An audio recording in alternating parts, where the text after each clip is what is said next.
Welcome, fellow fans of Clash of Clans. It is your host, Galadon, and is it possible? Is Clash of Clans broken once again? Now, we set out today in this episode to talk about and investigate a recent balance change to dragons. Now, when I say once again, if you've been a fan of Clash of Clans for years, you will know that we have had moments or periods in the game where there was a specific troop that pretty much literally broke the game, meaning that you could just drop this troop, spam it, and win almost every single time. We saw it with Hog Riders, we saw it with Witches, we've seen it with Valkyries.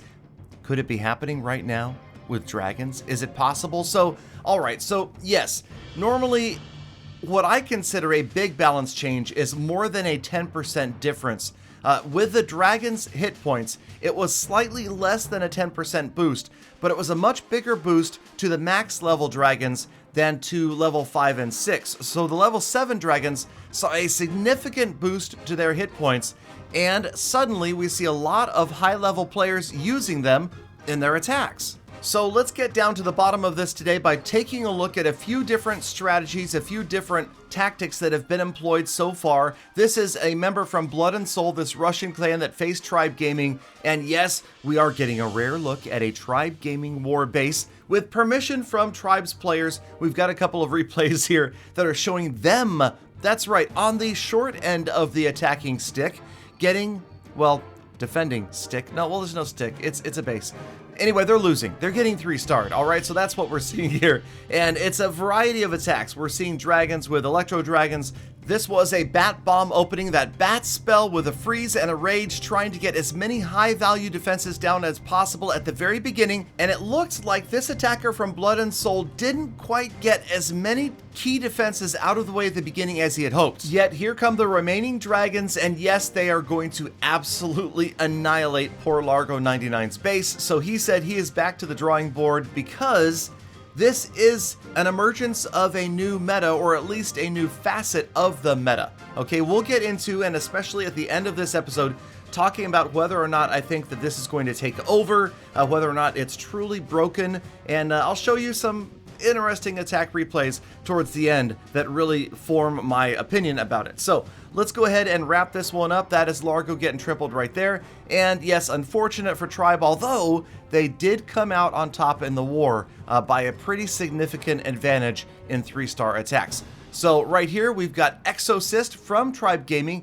on the offense this time. And this time again with dragons, a dozen dragons, that's right, 12 dragons, and then bat spells. So obviously Bat Dragon going to be very popular. We saw basically an Electron Dragon previously, and yes, we will get into spam dragon attacks shortly. But if you watch the way Exorcist attacks this base, you can see that he saw a vulnerability right here. The air defenses, 2 air defenses at the top of the base. The Town Hall is within range of a Queen without healers to get in and take it down, and sure enough right here with the Queen's ability, she is going to scoot in underneath those CC units, and notice they turn around when she hits her ability. That was amazing. Unfortunately for Exorcist, he did not get to the other air defense at the top of the screen, but like we said a moment ago, once again, even though the opening didn't quite go as strongly as maybe the attacker wanted, Exorcist is indeed going to completely overrun this base. Now watch for the 300 IQ archer.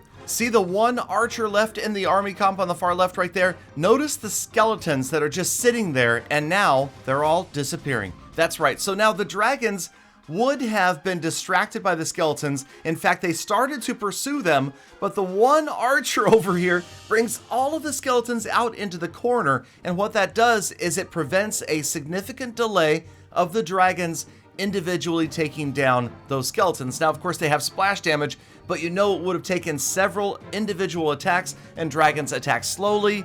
So that, I thought that was a really impressive move right there from Exorcist. I never would have thought of that. And then late in this attack comes the bat bomb, dropping the bat spells in here when essentially it almost looked as if he could have swagged the bat spells and 3-starred this base just with dragons. And that's kind of the moment that got me thinking, wait a minute, are dragons broken? Are they so strong that you don't need anything but spam? Well, okay, We'll see. And yes, I am going to show you some spam dragon attacks in just a moment.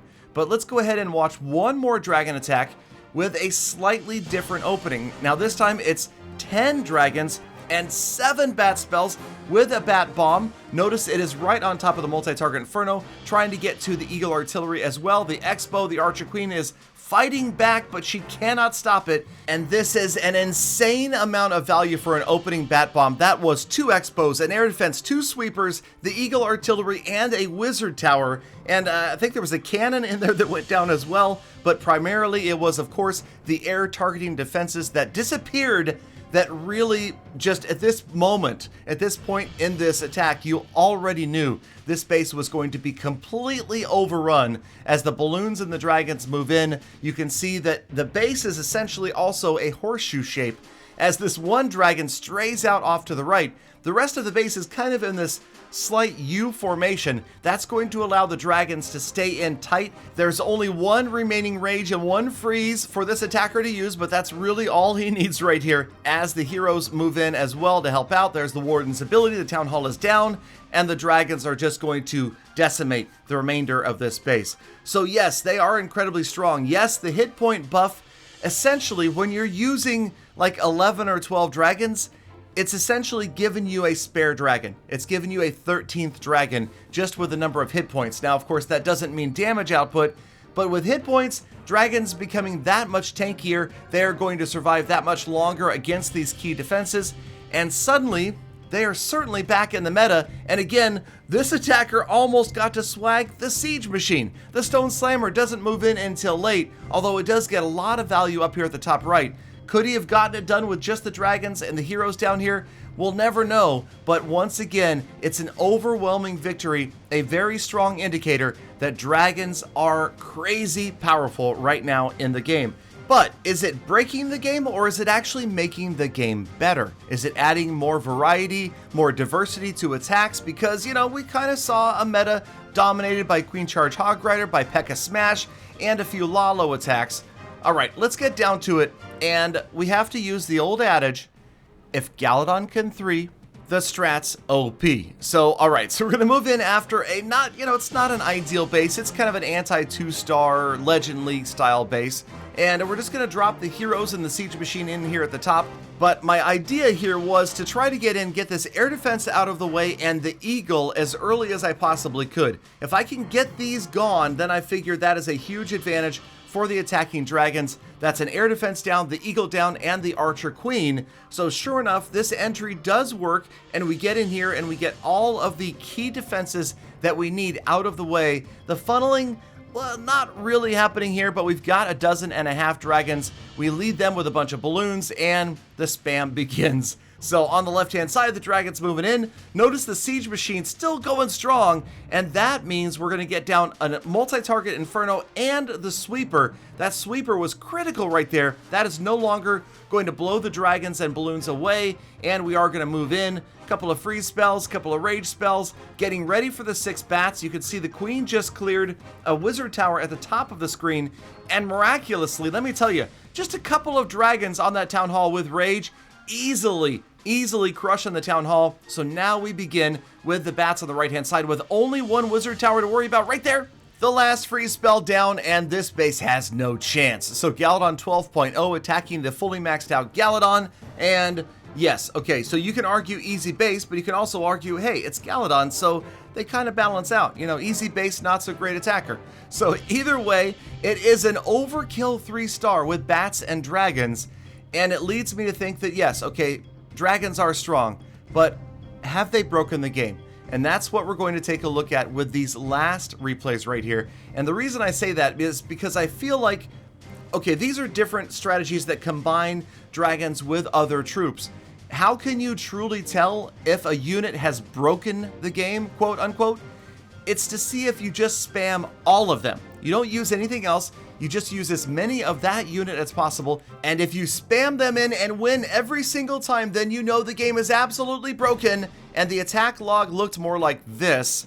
So no. Okay, yes, it is a very, very strong attack, But no, you aren't just going to spam dragons in and crush any base every single time for 3 stars. So it did take a lot of practice. I did a ton of attacks. I did have some 1-star fails. I did have some low percentage 2 stars. It really depends upon, of course, we get back to it, spell timing and placement, and of course where the traps and mines and bombs are and that sort of thing. Losing dragons to the black mines is extremely costly, and facing the sweepers can be tough. So now this base you may be familiar with. This is Itsu's famous Legend League base that we saw literally sweep the Clash world early on. Like when the Operation Blue Skies went into effect, everybody was using this base. And I will say, well, yeah, okay, I kind of romped over this base. Specifically, this was the one base that I could attack almost every single time and triple with spamming dragons down. But I think that, to be honest, let's remember that Itsu designed this base for a completely different meta than what we're seeing right now. You see those 4 air defenses were all focused here at the bottom of the base. That let the dragons have their way with the top of the base, and this was more to fight a thing like P.E.K.K.A. Smash, like Queen Charge Miners, or Queen Charge Hog Riders. Those sort of attacks were definitely stumped by this base. However, obviously dragons, like we said at the beginning of the episode, are causing players to have to redesign their war bases and consider that this is a possibility of an attack that will be coming in. So, in conclusion, no, they didn't break the game, but they did actually make the game more fun to play, because now, as a base designer, you have to defend against one additional style of attack, and as an attacker, you have another tool in the belt for which you could potentially grab 3 stars against a fully maxed out Town Hall 12. I'm excited about dragons, and Bat Dragon especially, very, very fun to watch. This just happened to be an epic finish to an attack that ended up being about as close as you could ever imagine right here. The King wins the race against the multi-target Inferno, and as time runs out, sure enough, the King gets in through the last wall, takes down the air defense, and wins it for Galadon one more time. So hey, no, in conclusion, dragons, are they awesome? Yes. Are they broken? Not quite. They are super strong, and you never know, we could see other attacking strategies, combinations emerge using dragons that could prove that dragons are just too strong. But right now, 16 dragons, not going to kill every single base you face. But thank you guys for sticking around all the way to the end of the episode. Thank you so much for being part of the hashtag GalaFam, for spending a few minutes of your day with me. Now get out there, make the best of the rest of your day. Be kind to people, kind to animals, and easy on the planet. And of course, I hope to see every last one of you back here again tomorrow for more full attacks.